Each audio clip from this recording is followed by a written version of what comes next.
দুপুরে নিজের মনের মতো করে ভর্তা বানিয়ে এক প্লেট ভাত খেয়ে ফেললাম। এটাই হচ্ছে আমার ডায়েট। আসলে একা থাকলে যা হয় আর কি, যখনই যেটা খেতে ইচ্ছে করে তখনই হুটহাট করে বানিয়ে ফেলি। কোনো বাধা নিষেধ নাই, এই ছোট্ট সংসারে নিজের মতো করে নিজেকে উপভোগ করি। এই জন্য আমার ডায়েটও গেছে চাঙ্গে। যাই হোক, সকাল সকাল ঘুম থেকে উঠে আমার প্রথম কাজ হচ্ছে আমার বারান্দার পরিচর্যা করা। এটা শুধু আমার বারান্দা বা বেলকুনি নয়, এতে মিশে আছে আমার অনেক ভালোবাসা।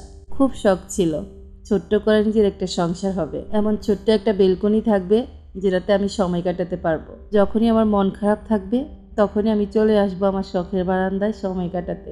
আলহামদুলিল্লাহ, আল্লাহ আমার সেই শখ পূরণ করেছি। এখন চলে এসেছি আমার শখের রান্নাঘরে। নিজের রান্নাঘরটা নিজের মনের মতো করে সাজিয়েছি। এখানে আসলেই আমার শান্তি লাগে, কখনো বিরক্ত লাগে না। আর যেখানে শান্তি পাওয়া যায় সেখানে তো মনের মতো রান্নাও করা যায়। আজকে নিজের একাকিত্বের স্বাদ মেটাতে নিজের পছন্দের ব্রেকফাস্ট নিজেকে বানিয়ে খাওয়াবো।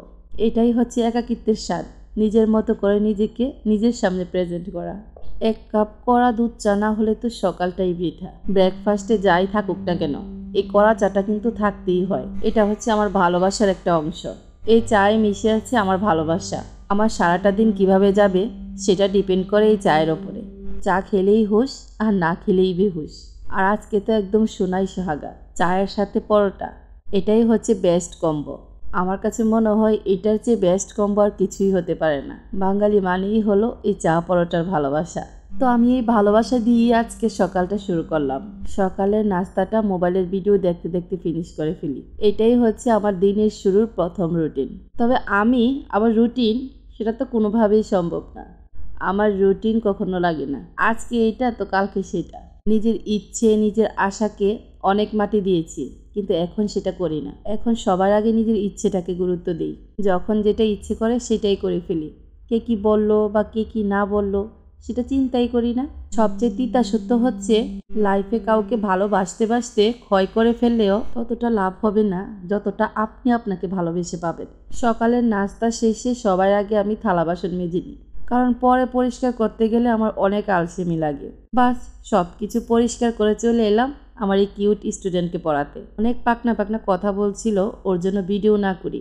যাই হোক, বাড়িতে এসেই ইচ্ছে হলো ঝাল ঝাল ভর্তা দিয়ে ভাত খাবো। আর আমার ইচ্ছে হয়েছে সেটা পূরণ হবে না তা কি হয়? অবশ্যই আমি আমার ইচ্ছেকে পূরণ করব। সাথে সাথেই ভর্তা বানানোর মিশনে চলে গেলাম। আর ঝাল ঝাল ভর্তা গরম ভাতের সাথে একদম ডায়েট মায়েট ভুলে এক প্লেট ভাত অনায়াসে খেয়ে ফেললাম। খেয়ে চিন্তা করছি এটা একদমই আমার উচিত হয়নি। যাক, এখন আমি ফ্রি টাইমে বসে বসে টিভি দেখছি। আর এই যে দেখেন, কাঁথা এঁকে নিচ্ছি, কারণ অনেক মিশনের পর একটা কাঁথা শেষ করেছি।